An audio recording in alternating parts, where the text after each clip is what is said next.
Okay, it looks like we have got a good group with us this afternoon. Thanks for taking the time out of your afternoon to have this conversation. My name is Carrie Zimmerman, and I'm excited to spend this time with you all. We started the week of our conversations around inclusion and equity and justice yesterday with a powerful presentation by a group of student leaders within the college, and I could not be more proud of them and the great work that they did in engaging in conversation and being vulnerable and talking about what this means. So we're excited to continue the conversations today. We had a good session earlier today around lunchtime around this same topic that you all are here for today, this foundational discussion about equity and inclusion and justice. This semester is not what we thought it was going to look like. It's not what we planned a year ago. We thought spring was going to be live and in person. And even in thinking through what these topics would be, we realized after the events of the summer, after the pandemic, after and in the midst of our ongoing struggle about racial justice and inequity and inequality in our society, we revisited what these small workshops would be and how we would have conversations. And with the ICC, who put in so much work to make this week happen, we had conversations around the fact that too often as we start conversations and dialogue about diversity and inclusion and equity, we're doing so from behind the eight ball. We're doing so without having foundational language and a shared understanding of even what some of the terminology is about this topic. Some of that's because as people, as Americans, as universities, we have not been at the forefront of engagement. We've avoided these topics because they're complex and complicated and difficult. And there are those in our community who have been about the work of justice and equity for their whole lives. And then there are those of us in the community who are just joining. And so what I want to say as we start this conversation is that everyone's welcome in the conversation, that this is a process and a journey. And at the very heart of all of the work that you all do as students and as educators and as administrators, it's about education. K-State is an educational institution first and foremost. Sometimes it doesn't seem that way during football season or basketball season. And as a lover of college sports, I certainly feel that. But this is about the journey to understanding, the journey to self-expression, and adding to each of our understandings about the world that we live in and how we interact with one another. On a deeper level, your specific college is about the building of structures and societies and how people live and breathe and interact with that. So this gives us real opportunity to think through how we go about the work that you all do. And so today's session is going to be about foundational language. We're going to do a definition study of the terms that get thrown around as we talk through what it means to engage in this. My hope is that it's going to give us a better set of tools for additional conversations as we go forward. This is not quick work, it's lifetime work, and so we're going to be about that. So as we get started, we have a good group. We've got about 28 people here. I'm going to ask a few things of you. First are the things I've already asked. If you can turn your camera on, we would love that for the sections. It will have some back and forth with one another. You are welcome and encouraged to participate both in the chat or by unmuting yourself and speaking to the group. This will be much more of a dialogue and conversation. Last night's was mostly a presentation, but today we need to hear from each other, from you and your perspectives and backgrounds and stories. And if our student leaders yesterday taught us anything, it's that there is such power in honesty and vulnerability and talking from our own perspectives. And so I really want to encourage you to do that. to listen to one another when you're speaking or chatting, to give context about your comments, to listen to understand instead of listening to just respond. We're going to talk a lot about that. So I'm grateful that you're here. We are engaged in respectful dialogue, and again, want to reiterate that everyone is welcome in this conversation, and we're glad that everybody has joined us.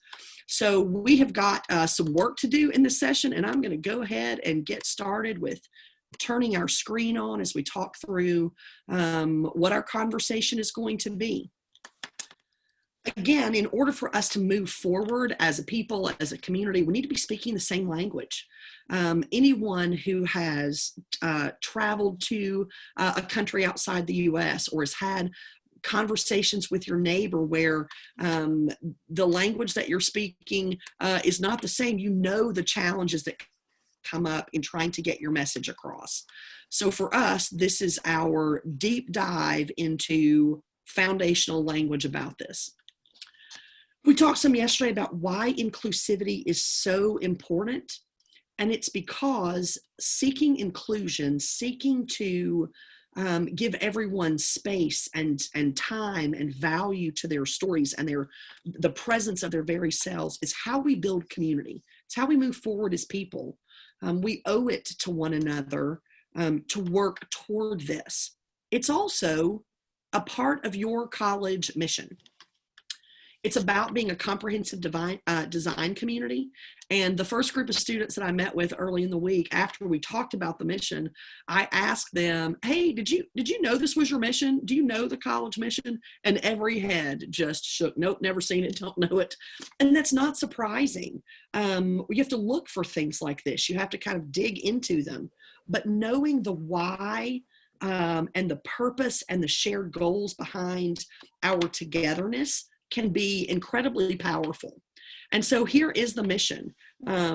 It's about being a comprehensive design community informed by a culture of inquiry, focused on significant issues facing our society: environmental stewardship, social equity, economic viability, and aesthetic delight. Aesthetic delight is such a lovely phrase. I have not seen it in anyone else's mission statement, and I really love that it's in there. So as designers, as architects, as planners, as people who build, you are in a community already that has said this matters to us. You all have said this is what we're about. We're not always great at it. We don't always reach the goal of doing this. There are plenty of people within and without our community who would say, I don't feel like we're successful at this all the time. A lot of conversation happens at K-State about the K-State family. And for some people, that's such a welcome, wrapped around piece of truth. And for other people, they'll say, I don't feel that.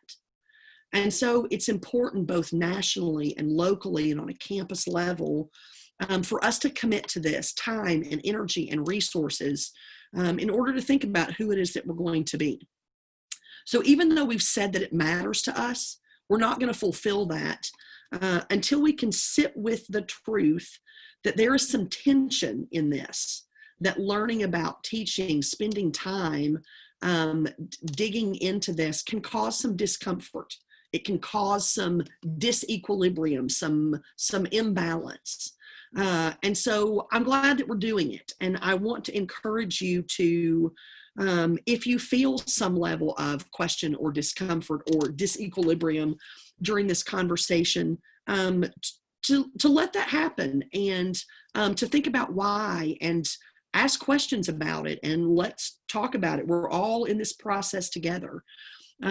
So as the college really thinks about and works on what these opportunities can be, it's about building and crafting and supporting the kinds of living and working spaces that are both safe and welcoming for everybody to do that. This is not quick work. It's not a checkbox on, hey, I've done my diversity workshop, check, we've done that. I often talk about this the way we would talk about having the sex talk with kids. People often avoid that conversation as well.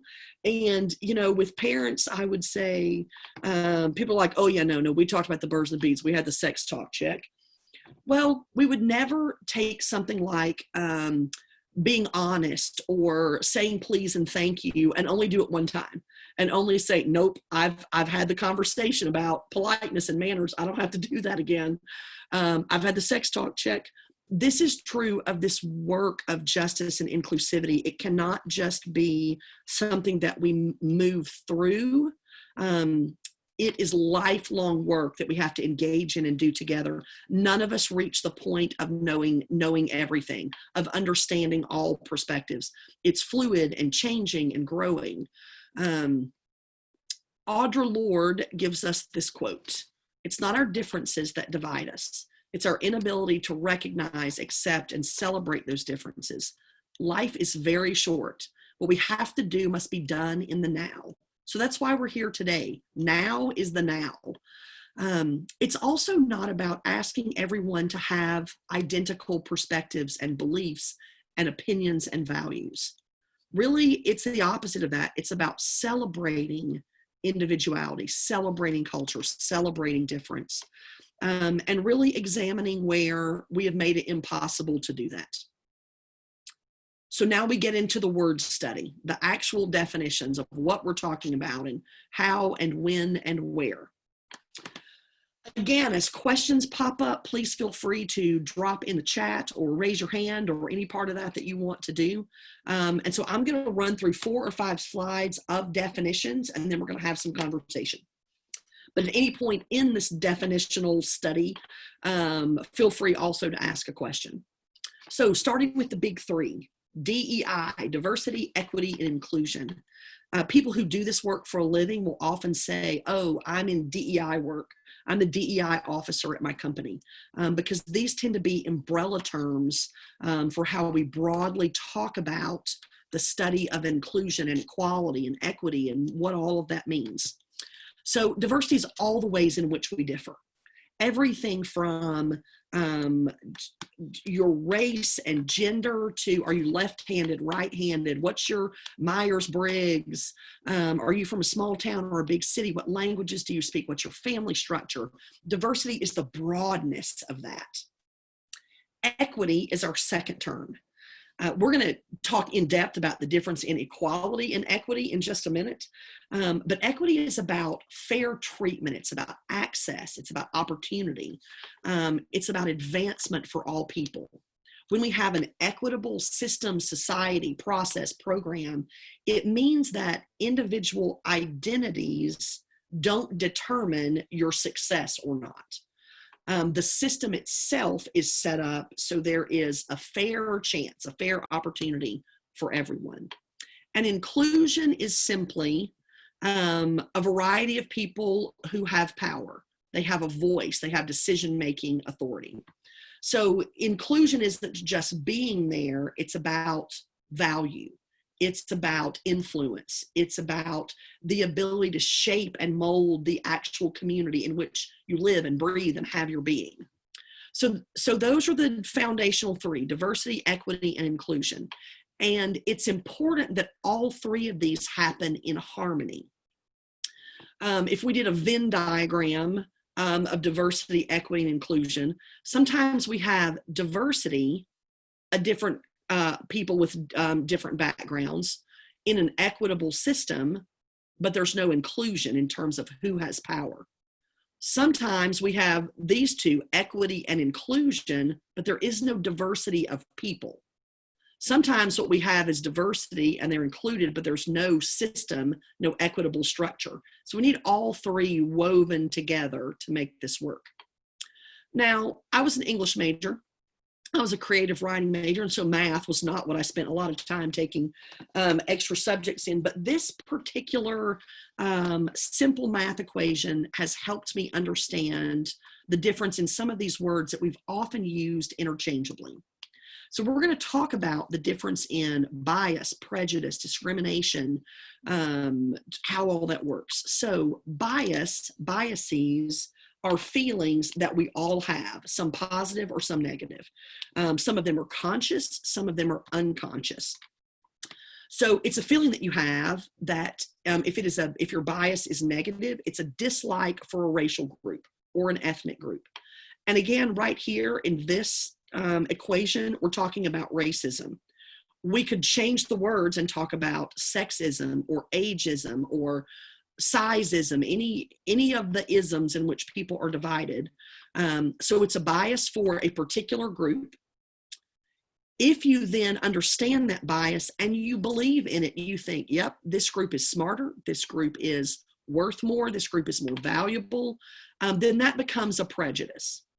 So if you're biased, you embrace and are like, yep, that's a true thing, I'm digging into that, then it becomes a prejudice. If that prejudice in our second equation becomes action-oriented, if it's added to an action that harms that group of people or that individual within that group, then what we have is discrimination. If discrimination is added to an institutional structure, if it's added to a set of laws or rules or programs or processes that are perpetuated in society, then that becomes racism or ageism or sexism or whichever group is being prejudiced and discriminated against. And so here is a simple difference in some of these words. Bias and prejudice are internal, attitude and thought. When it becomes external, discrimination and racism is where it becomes its action and result. And so some of these are simply in our own experience. When it begins to impact other people and their ability to go about their life and work, then it's discrimination and then it is racism. So that's just the difference in internal versus external. Here come three more big words. Stereotypes, microaggressions, and implicit or unconscious bias. Stereotypes are any characterization, any judgment that is labeled to a specific group. Some of them are positive, some are negative. They may be true for parts of individuals in that group, but not everybody. But stereotype is any label, any broad-based characteristic or judgment that we put on any group, whether it's a gender stereotype or an age stereotype or a political stereotype.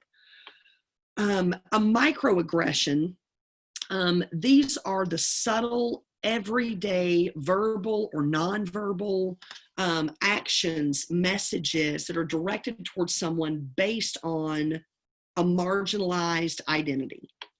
So if you are in a group that is marginalized, oppressed, and we're going to talk about identity in just a minute, then microaggressions are actions or words that are directed toward you. They may be intentional, they may be unintentional from the doer, the sender, the speaker. Sometimes people say or do things, jokes, comments, and they don't know that what they're saying is causing harm or pain or fear or anger or mistrust. They don't know that. And so that's an unintentional microaggression. It does not make the pain, the intention, any less, but it just means that they were unaware of it. And that's why education is important about microaggressions. Sometimes microaggressions are absolutely intentional. People know what they're saying. They know what they're doing. They know that the word or the action or what they have done, that it's going to impact someone. So that becomes an intentional microaggression. Finally, we have implicit and unconscious bias.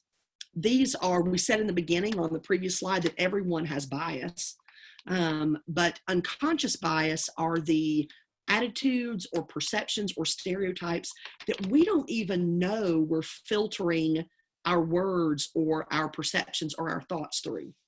We all have these, and they impact how we treat people, how we make decisions, how we understand and categorize other people and their behavior. And so again, these can be positive or negative toward different groups. It's a fascinating study in terms of how we view these filters through which we negotiate our way through the world. And if you're interested specifically in that topic, we're doing 2 sessions tomorrow and Thursday on unconscious bias that will really dig into that I would encourage you to come be a part of. All right, 4 more definitions. Identity. When people talk about their identity, what we mean is that set of either visible or invisible characteristics that help define us. We all have these. We all either claim them for ourselves or have other people put them on us. You know, I would say I'm Southern, I'm a woman, I'm an orphan, I'm a political junkie, whatever your identities are. It's everything from socioeconomic status, family status, gender identity, sexual orientation. These identities shape how we see ourselves, but it's also shaped by how other people see us. They are both internal and external. Some of them, again, we claim for ourselves. Other ones people put on us correctly or incorrectly. If you and other people share one or more identity characteristics, you're in an identity group. So, you know, we could say landscape architects are an identity group. Millennials are an identity group. Republicans are an identity group. Women are an identity group. And so members within that group can have a really wide-ranging set of experiences, both positive and negative. Just because I and someone else claim a similar identity group doesn't mean we've had the same experiences. And that too often happens as we make assumptions about identity groups, not knowing, you know, thinking, oh, you must be this, so you've had this experience. There are dominant and non-dominant identity groups. If an identity group shares a common privilege, they're a dominant identity group. So in our country, in the United States, in most of the United States, this would be white people. It would be people with high socioeconomic level. It's heterosexuals. It is cisgendered folk. It's Christians. Like when we think through who majority dominant identity groups are, that's who it is in our country. It's quite cultural because in different countries, it's different groups. In different parts of our country, there are some different identity groups locally, geographically. In your city, you might be in a majority group, and in another part of the country, you might be in a non-dominant group. You might be an outlier where no one else shares that identity group with you. If you're in a non-dominant identity group, that means you and the other people in that group share either fewer numbers, smaller scale, smaller mass of people, or you share a common oppression, a common way that you are held back or marginalized. So we have both dominant and non-dominant identity groups.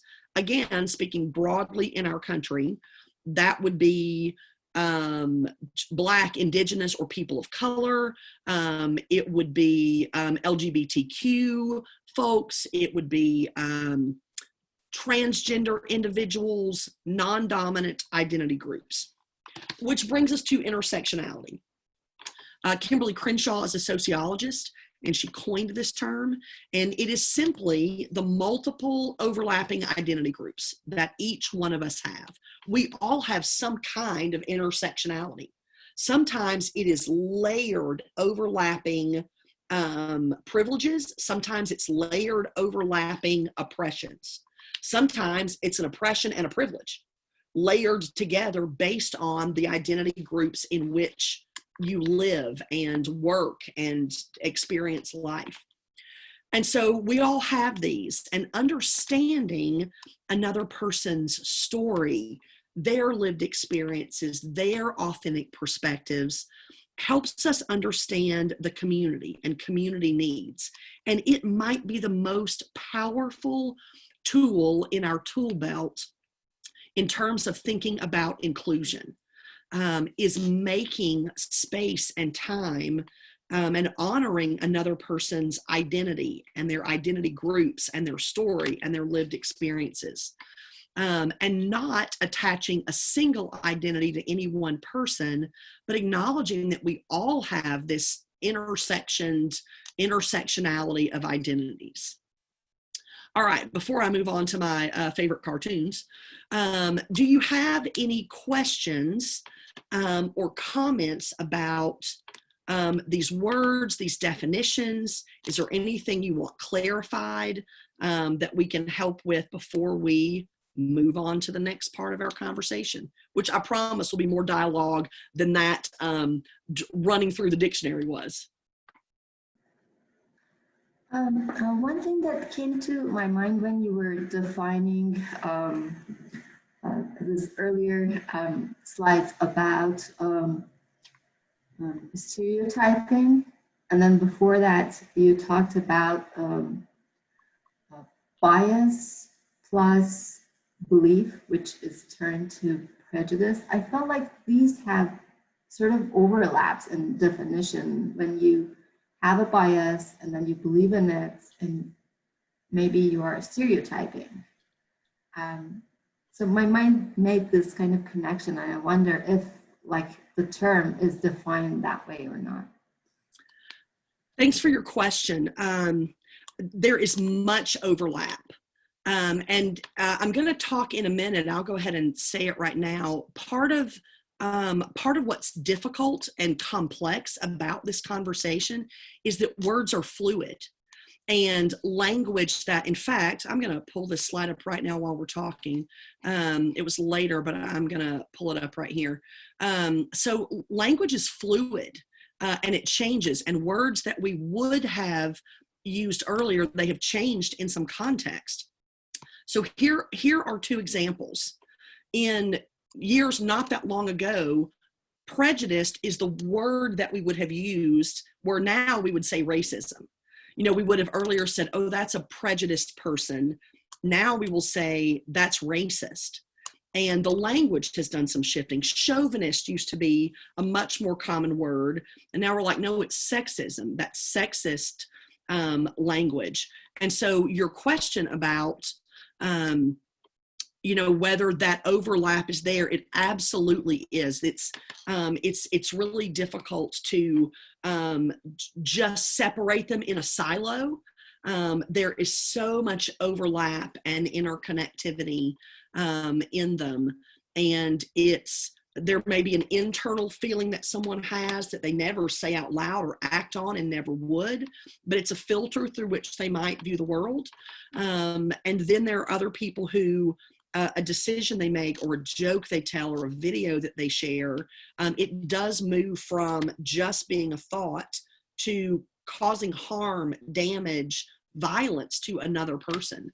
So yeah, they're definitely interwoven and flow one into the other, back and forth. It's not a simple differentiated definition. A point of that is Merriam-Webster dictionary this summer got got a letter from a 22-year-old recent college graduate who was wanting to talk about the definition of the word racism. And she was having conversations with a lot of colleagues and friends and people she was in school with. And they would say, well, what you're talking about systemically about race, it's not racism. Here's the definition of racism. And they would read the dictionary definition to her. And it was simply about the feeling of dislike or hatred toward another race or ethnicity. It is now what we would use to describe prejudice, a feeling, an internal reaction to something. And so the editors of Merriam-Webster Dictionary wrote her back and said, you're right. Our definition no longer fits what our current day understanding of racism is. And they committed to update and change the definition. And so they are in the works of doing that right now, of shifting the actual definition in the dictionary that people pay attention to talk about it in terms of action and structure and system that have been built. And so the words are fluid and change. And that's part of the reason I say this is lifelong work, is because we are consistently, hopefully, moving forward in this conversation. But yeah, even Merriam-Webster Dictionary said, yeah, we haven't had that right. It does not fit everything that our current understanding of this is. Good question. Any other questions before we go to our cartoon work? Okay, I'm going to show us a series of drawings, renderings that tells some of the progression or history about how we've understood equity and equality and justice and inclusivity. And this is a good part for some conversation and dialogue about this. So feel free to join into this part. I'm going to ask for some responses about some of the pictures that are about to come up. So here we go. The first cartoon that you're going to see is a widely used, widely shared rendering about the difference in equality and equity. And if we're going to examine, these two in minute detail. So if you look at the equality definition, it's working under the assumption that what's fair and right and good is that everyone get the same kind of support. That's what equality is. The same for everyone. It is equal. So we've got 3 kids trying to see a baseball game. We got a taller kid, a medium-sized kid, and a short kid.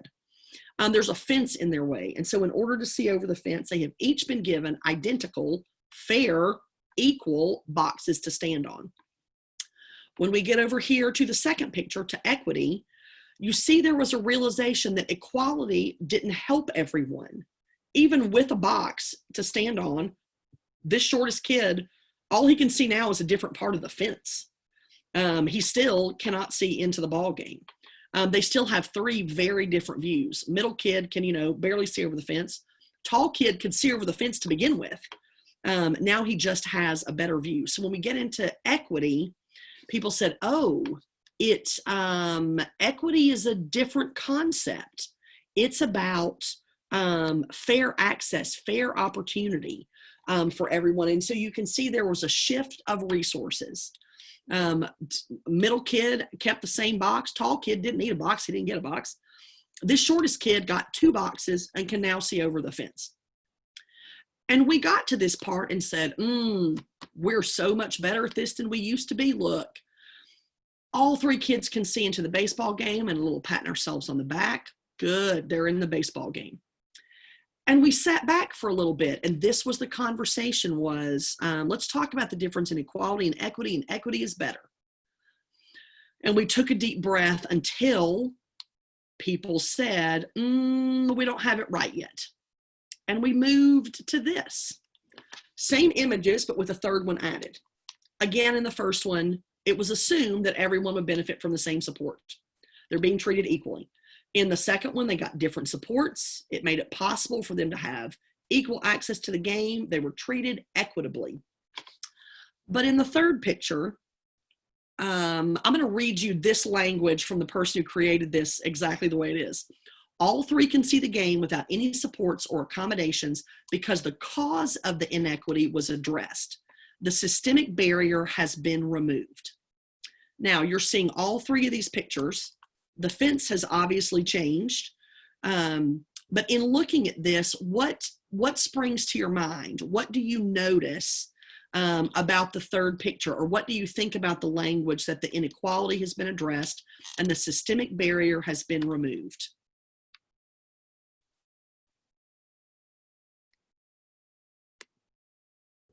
One thing that comes to mind for me is that they still all 3 have different views because of their heights. So in the second one, their eyes are all at the same level.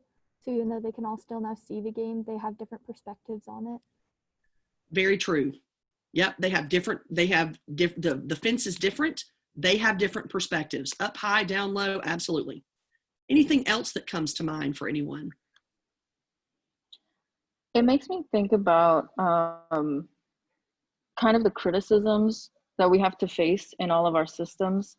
Like right now with like Black Lives Matter versus Blue Lives Matter versus All Lives Matter is, I don't think people that are making the Blue Lives Matter argument are open to the criticism of the police department. So it's like, I think any system in the United States needs some addressing, needs some work, kind of like that wooden fence. And if we could get to a clear fence, it would be amazing, but we'll never get there if people can't learn how to critique themselves. Good point. Anything else that comes to mind about this third picture or the language about it? Not so much about the language, but I think one of the things that comes to mind to me is that that they're incremental and building on each other, the three images. And so the first image shows us sort of what our understanding of equality and equity was. We've kind of moved to the middle image and we're trying to address it in certain ways. And in some ways, the last image is where we want to be, maybe, or maybe there's something even beyond that. But that doesn't mean, like, to me, all three of those images have value, but just different value. They represent different places. And in some things we might be where the first one is, or maybe not even there. And in some things we might be where the last one is, because there's so many different kinds of equity that need to be addressed. Oh, I'm glad you shared that. Yeah, interesting. We do end up in different places at different times. Yeah, good. Anybody else about this third picture? There is another cartoon coming. I would say, Carrie, one thing is that it's still us and them. We're on one side of the fence, they're on another side of the fence. Yes. There's still a fence. That's right. Yeah, there's still a fence. The wording says that the barrier has been removed, and it has not. There's still a barrier. It's a different type of barrier. Right. That's absolutely right. So the language, and I actually chose this specific image because of the creator, the author, whoever made this particular photo, because of the language that they included at the bottom where they said the systemic barrier has been removed. And I thought, I can see a fence.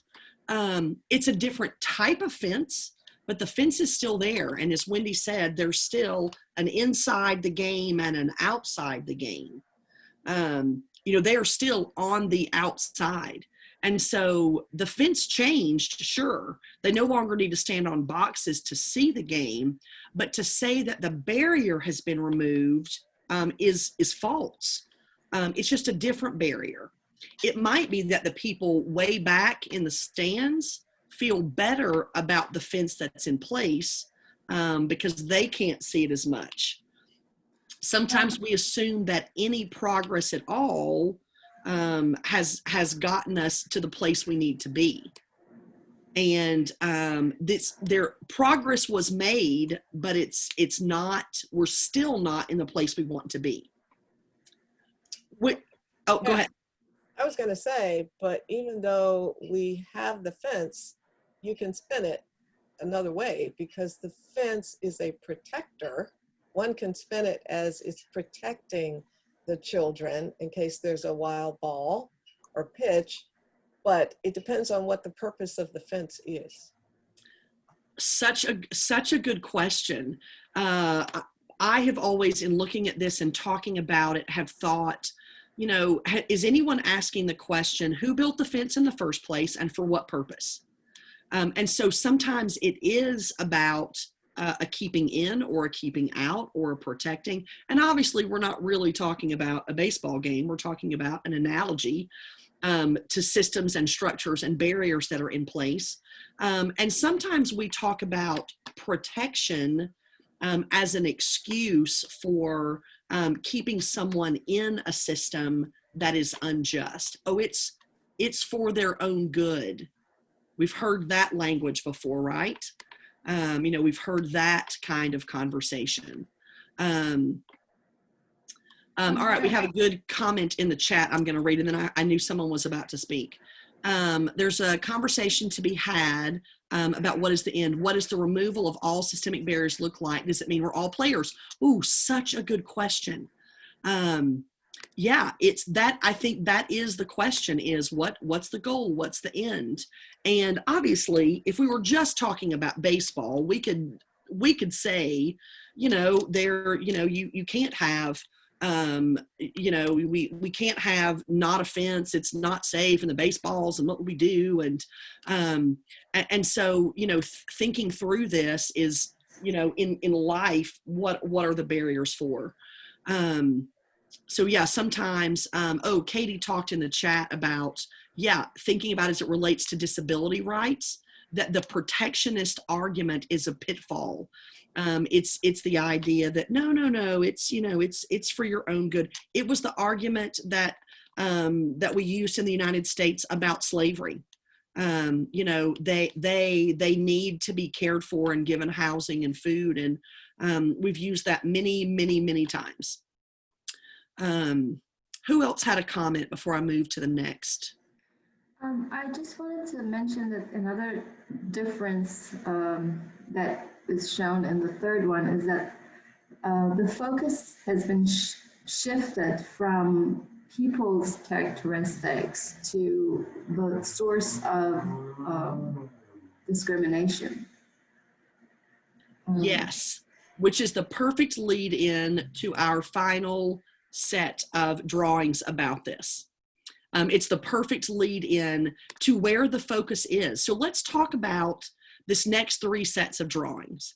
Obviously, they have been re-rendered. It's not the same artist who did this, but we have the top two. We're talking about equality and equity, then redrawn. And someone tell me, what do you notice about, we're really going to talk about the first two pictures at this point. This equality and the two blue ones. So what do you notice about the top two and the middle two? What has happened in those two sets of pictures?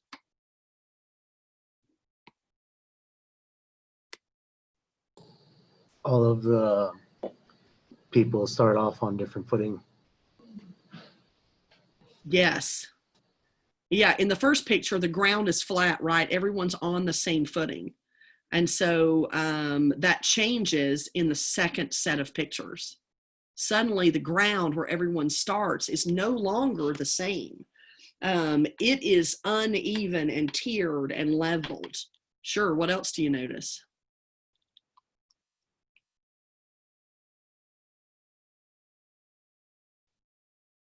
What changes happened between the first two and the middle two?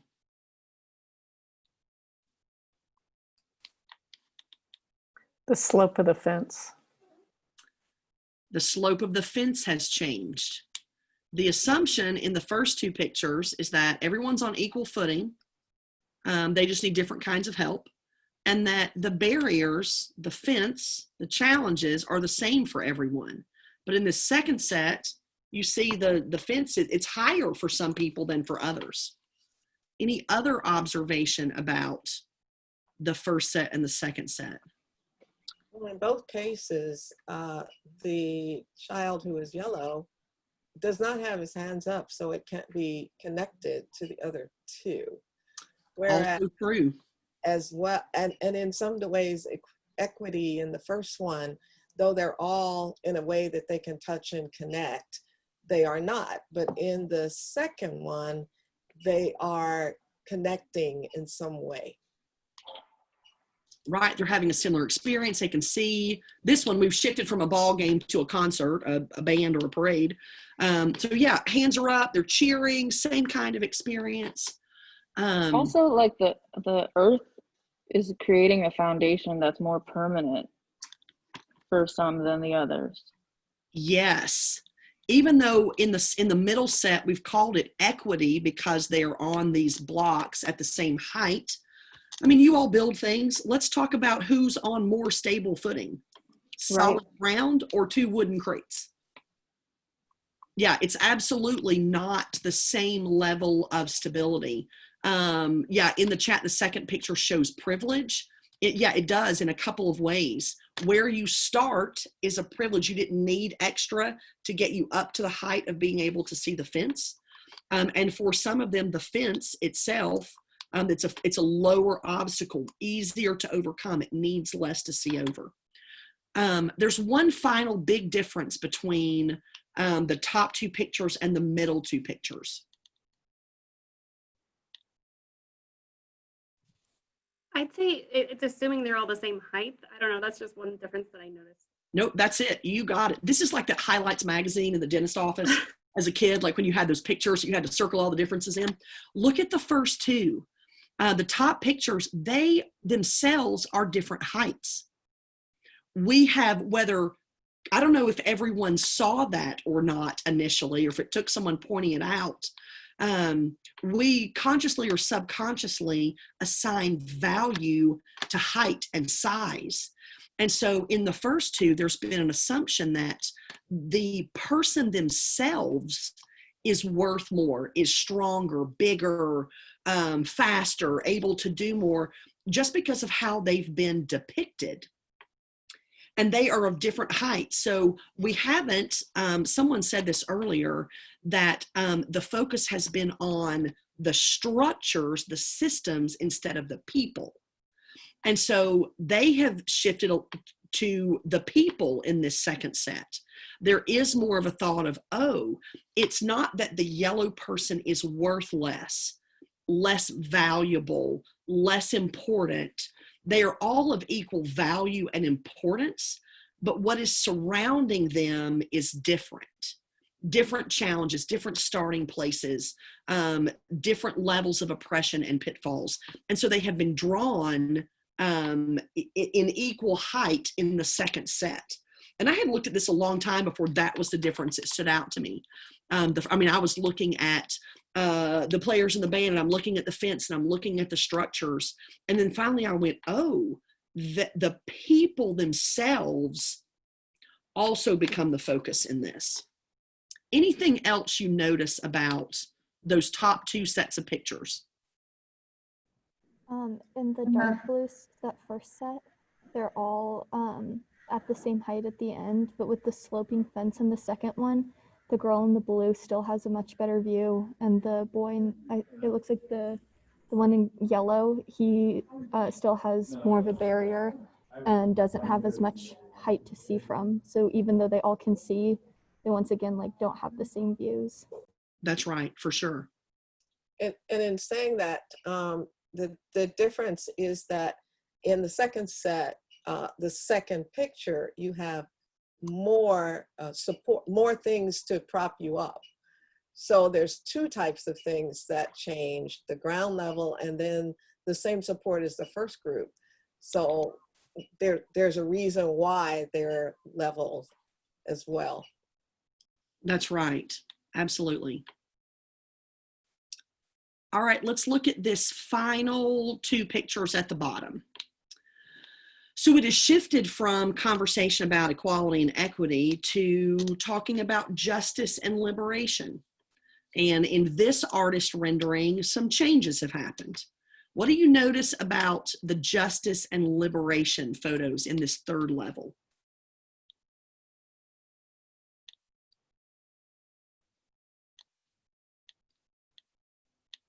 What's happening? What's going on?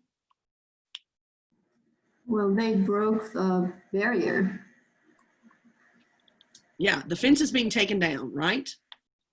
Who's taking the fence down?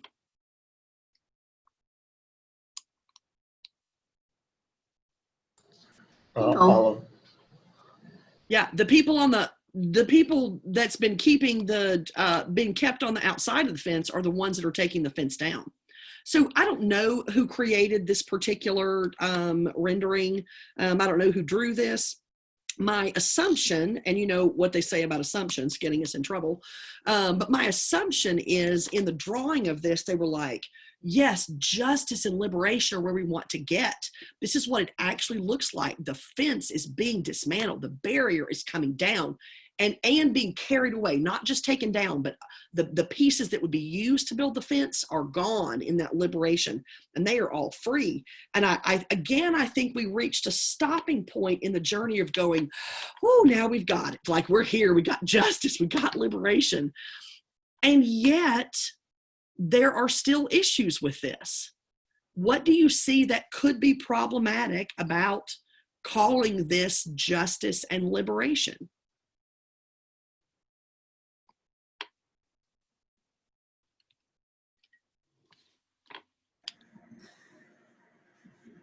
Sounds like it is telling that the responsibility for this change is under the shoulder of those people who are suffering from it.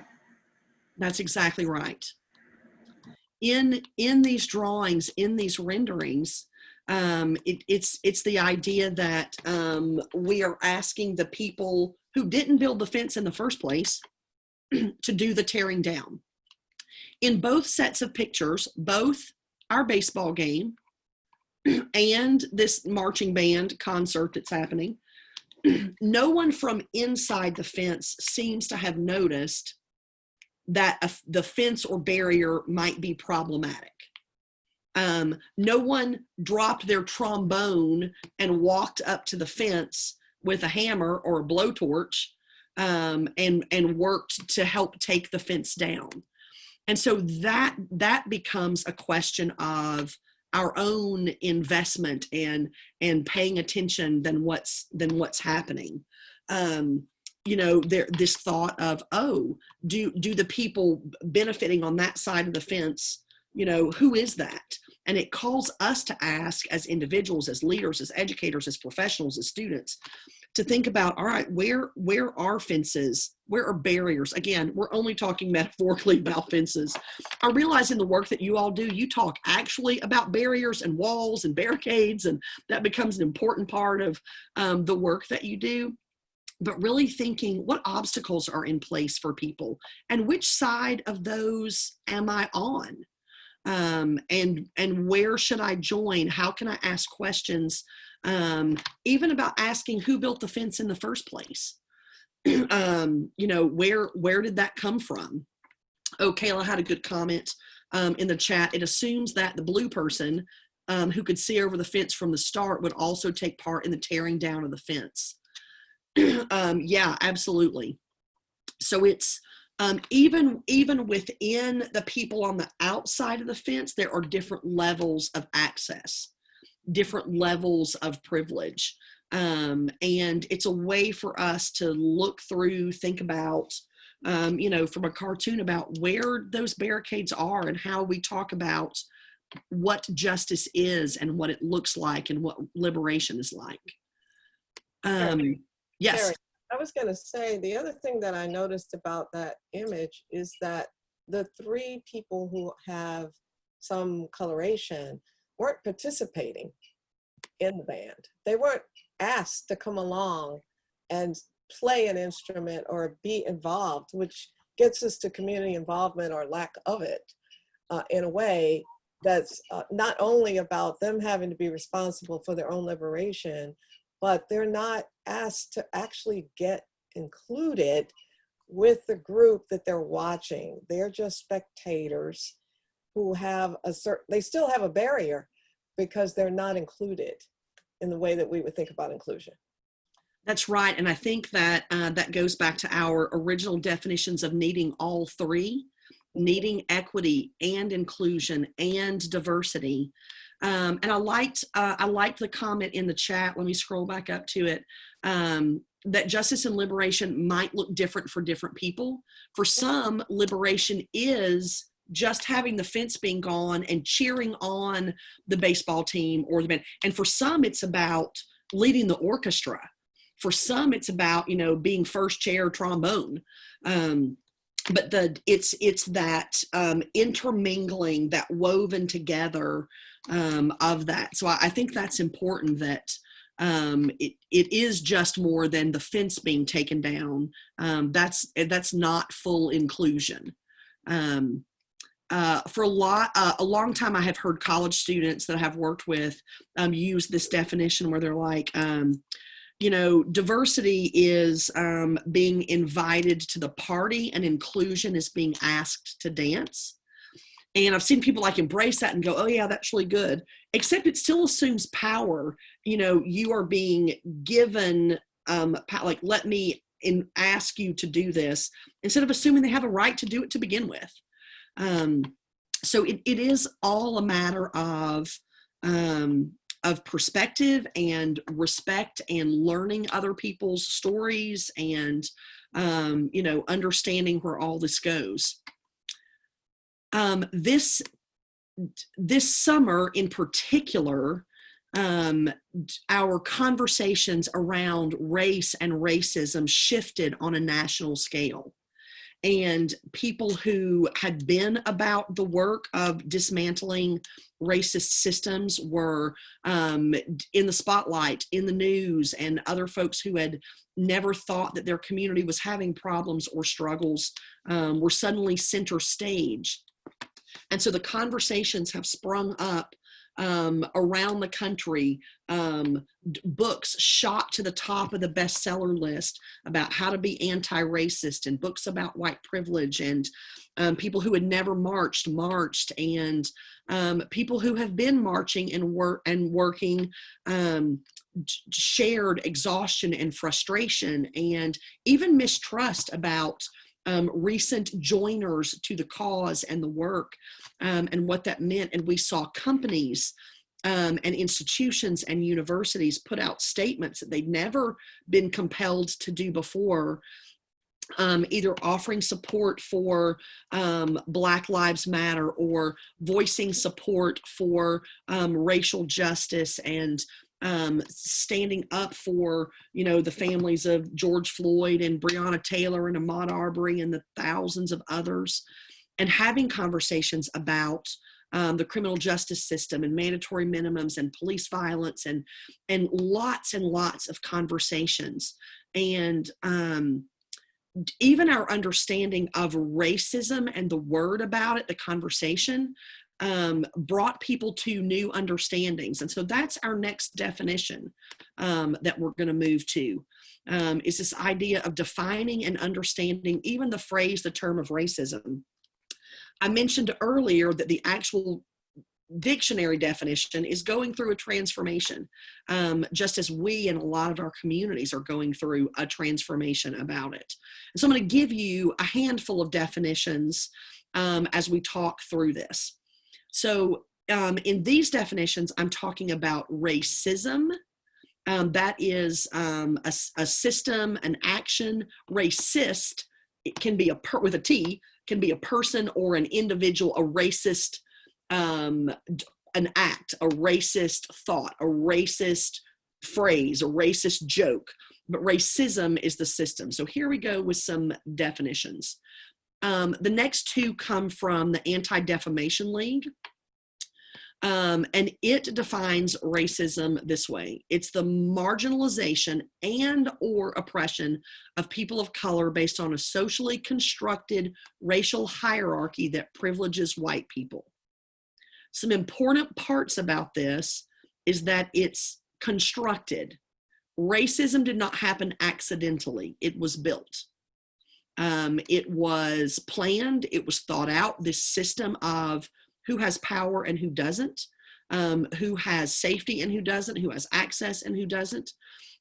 So according to this definition, it is the oppression or the marginalization of people of color based on a racial hierarchy where white people, and again, we're talking in the United States, these become a little different in other countries, but in the United States, at the top of the hierarchy in terms of race are white people. A second expanded definition, and this gets into the conversation that is happening within even the dictionary language about this. Instead of it being a thought, an idea that you feel toward a group of people, it refers to social and institutional power. It is about what one group holds over another.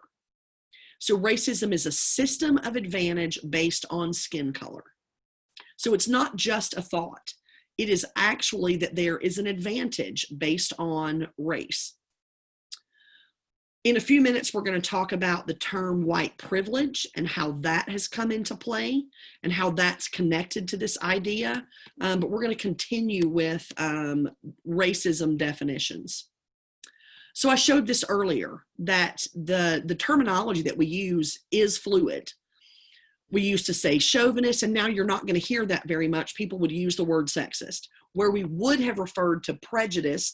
Oh, that's a prejudiced person. We would now say, oh, that's a racist person or racist act.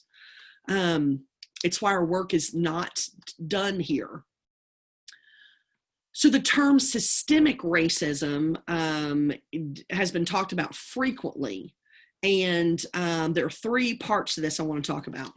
So when we talk about systemic racism, the system of racism, it's a combination of institutions and factors and systems that advantage white people. And for people of color, it causes widespread harm and disadvantages in access and opportunity.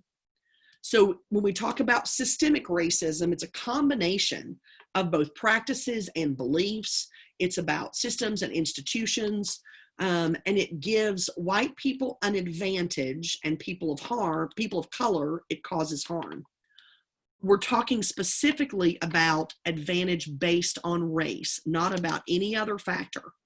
There is also systemic sexism. There can be systemic gender identity issues. There can be systemic sexual orientation bias. So right now, again, we're talking about systemic racism, and here are the three things.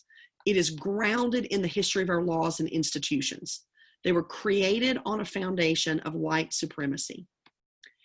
For white people, it can be really hard to talk about white supremacy and say, yes, I benefited from a system of white supremacy. Because going back to the civil rights movement and before, when news cameras were in the South during violent reaction to protesters, and we saw photographs of Emmett Till's body at his funeral, brutal, when there were police dogs and fire hoses turned on marchers, there was a common understanding. The way these actions were talked about in the national news, in the newspapers, is that racism was evil, bad, wrong, terrible.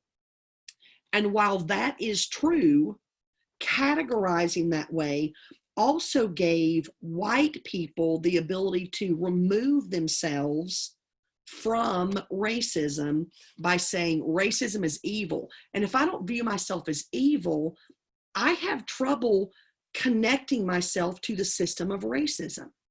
It's really difficult as a white person to say, oh, racism, oh, it's the worst, and then admit that I have either participated in or benefited from racism because it's been deemed evil, wrong, terrible, violent, bad. It's some of the reasons that we have shut down conversations about it.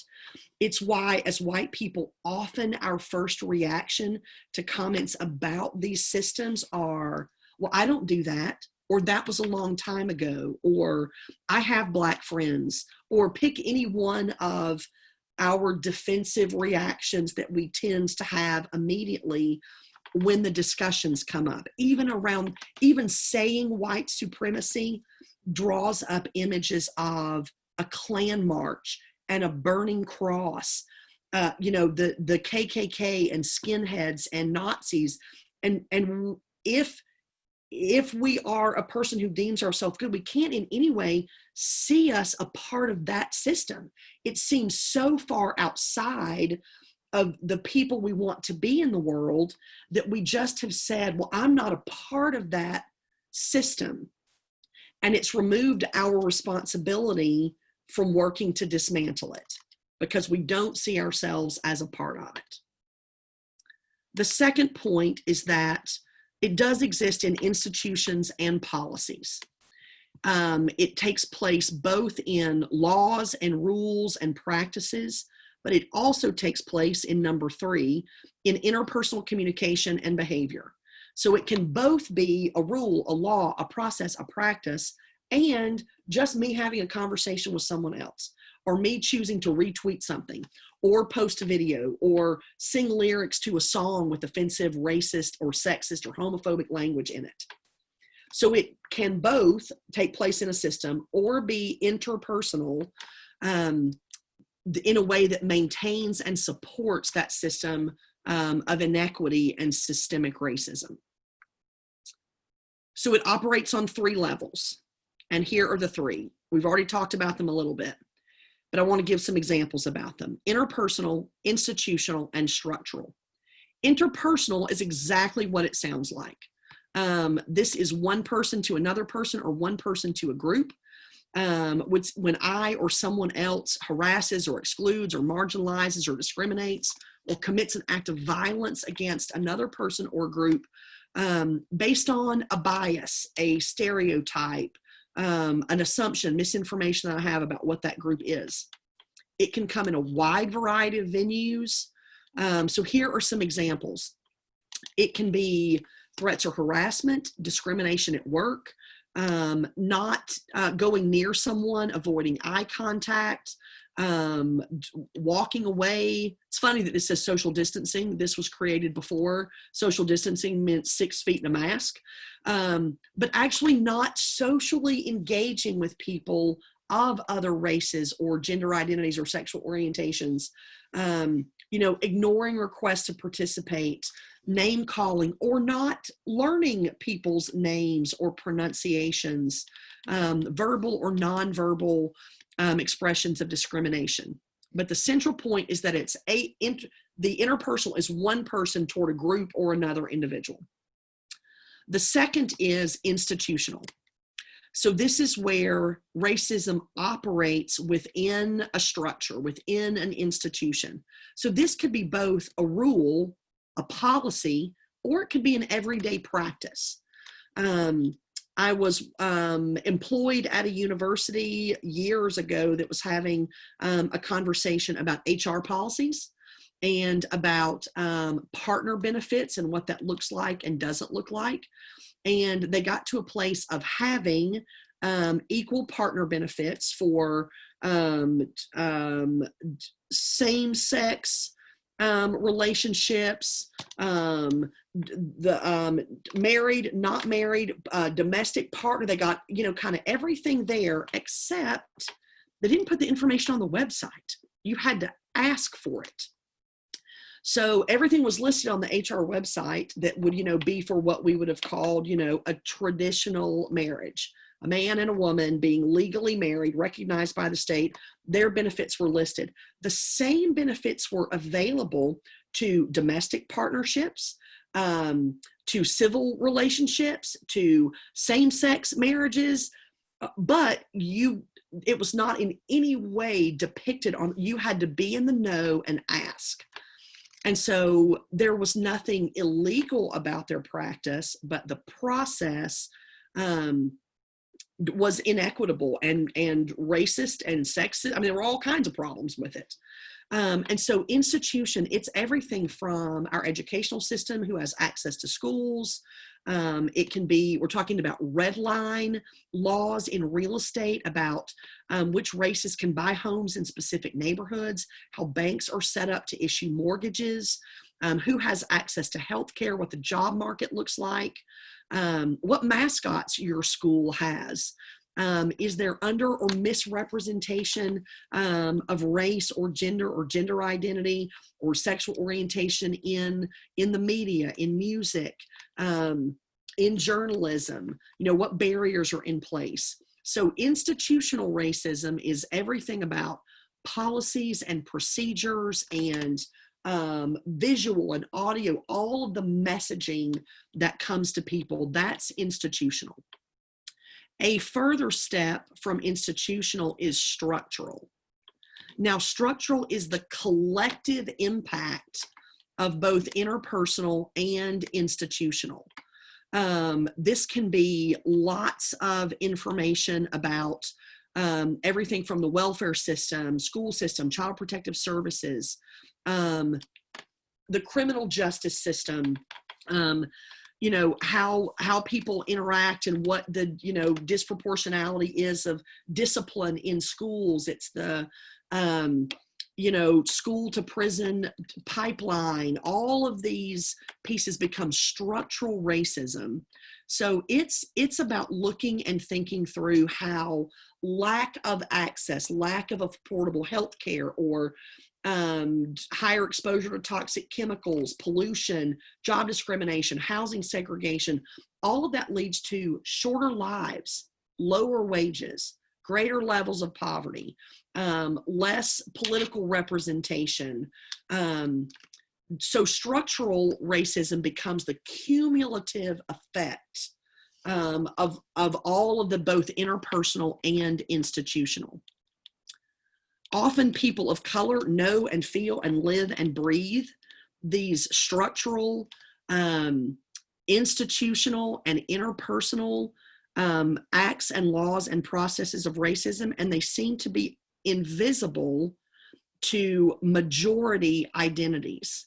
If it does not impact you, we often aren't able to see it. So here is a little moment of hope from Nelson Mandela that I appreciate. No one is born hating another person because the color of his skin or her background or his religion. People must learn to hate, and if they can learn to hate, they can be taught to love, because love comes more naturally to the human heart than its opposite. We have dealt with heavy, difficult topics, and sitting with this idea of the structures in which we all work and live and move. For some of us, it's about sitting and thinking where we have benefited, where we are struggling, where we have a voice. And it can be hard to talk about. I said I was going to bring up white privilege, and it's our very last set of definitions. So it is simply this. It's societal privileges that benefit white people beyond what is commonly experienced by people of color under the same social, political, and economic circumstances. Because of your race, you either have more advantage or less advantage. The common response to white privilege is often, I'm not privileged. I have worked for everything I have gotten. Nothing was given to me.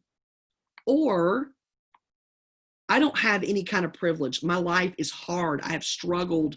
I have this kind of challenge or difficulty. White privilege is not a thing that I have. What has helped me the most in understanding white privilege and the response to it is this very simple understanding that white privilege doesn't mean your life has not been hard. It recognizes that everyone has challenge, but white privilege simply means that your skin tone, your race, the color of your skin is not the cause of your struggle. You may have had an incredibly challenging life. You may not feel like privilege is the word that fits you at all. You may have worked unbelievably hard for every scrap of opportunity that you have gotten. All white privilege means is that you did not have the added foundational challenge of being held back because of your race. There are multiple privileges. We can talk about cisgender privilege. I never have to worry about, is there going to be a safe, welcoming, open toilet for me to use? We can talk about hetero privilege. People not having the fear of walking down the street and showing affection toward their significant other.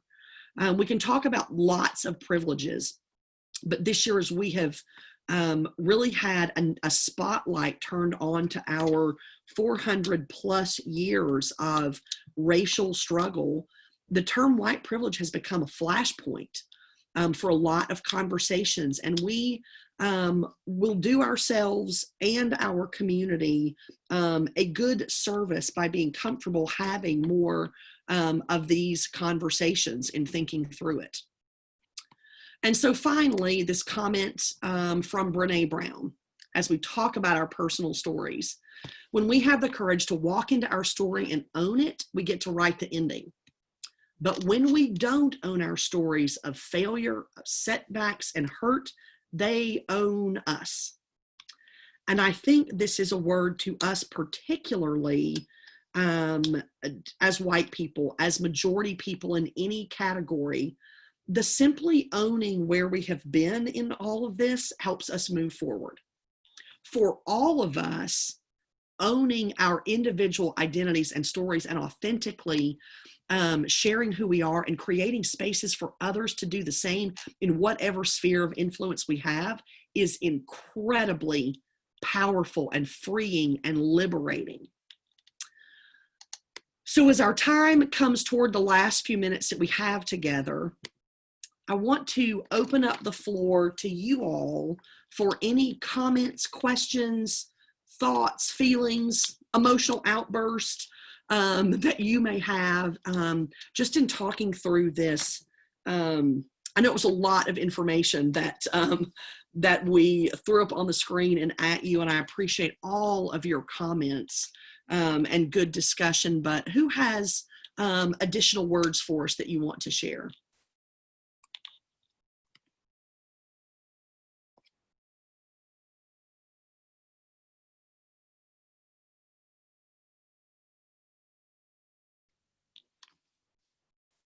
This is my favorite part of Zoom, is the silent staring at one another as we ask a question to the group. At the very beginning of the session, I talked about the fact that this is not short work or quick work. It's lifetime learning and shifting and changing. I have learned things in the last 2 days in working with you all as a community. One thing I want to share about the readers who presented on, last night, is as we were having our conversation about the script that they read and about their lines, very quickly, one of them said, oh, we haven't said anything about the land acknowledgement. We haven't talked about our indigenous community and the land on which, Kansas State sits. And I thought, you're correct, we have not. And so we added that in to make sure that we were doing what we could with everything that we knew to be as inclusive as we could. But that is a piece I had just missed and did not have in the language of the script at all or the conversation. So I'm also grateful for the opportunity to learn from you all.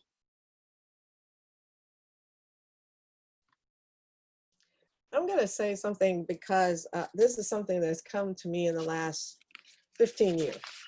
We had a speaker a number of years ago who talked about his story as part of the Martin Luther King luncheon. And he talked about his first time recognizing racism in his life. And he told this profound story about how he came to recognize that someone had treated him unfairly. And he asked us all in the audience to think about a time when that had happened to us. And, I grew up in Southern Virginia in the mountains and then went to DC, and I didn't really think about it. But one of the things that and I came up to him afterwards and talked to him about an experience I had had as a child. As a child, I had been able to play with my next door neighbors. My grandparents lived at the intersection of the white community in Danville, Virginia, and the Black community. So I didn't think of myself as any particular race, ethnicity. It was children playing. It's like, oh, we all get along, we're having a great time. And I played with a little white girl and her two older brothers. And I did that every summer that I lived with my grandparents. And when I became 5, my parents brought me back to Washington, D.C. to go to school. So the next summer, when I went back to Virginia, I had at the time, I didn't think much about it. Her parents wouldn't let her play with me. And the image that I've always had is of us both clenching the chain link fence and her crying and me crying, being pulled away from me in the backyard. And at the time, it didn't even dawn on me what was going on. The only thing I could think of is, well, I went to the city to live. Do they just not like city people, urban people? I mean, and I didn't ever think about that as my first experience, because as children, we don't learn racism except from the institutions of family and school. And, you know, there's a whole lot of outside forces that get us there. But here I was at K-State and had to think about that experience and what it meant to me. And I can't tell you, at least once or twice a week, I think about that little girl. I don't remember her name. I wonder where she is. I wonder what has become of her, because we were each other's best friend when I lived in Virginia. And it's sad, because I wonder whether she grew up to feel like me. Just a story about my first experience in racism. That's powerful. Thank you for sharing that. And what an important question to just even ask. You know, what was your first experience? What do you remember about that? You know, thinking about, when did you even begin thinking about your race? And they're very different questions for people of color or white people, or in thinking about yourself in terms of race or any of the identities in which that are central to who we are. Yeah, the stories around that are powerful. Anyone else have a final comment, thought, or good word for us?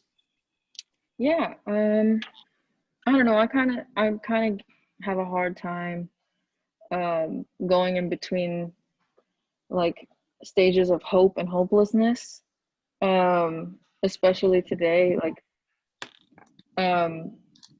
it gives me hope that we're having these conversations and that more people are becoming aware. I mean, there was a huge shift just during this pandemic, and it's been incredible. I mean, going to protests and seeing people involved, but also it's very hard because, like you said, there are different people on different parts of the spectrum as far as how people are educated about these matters.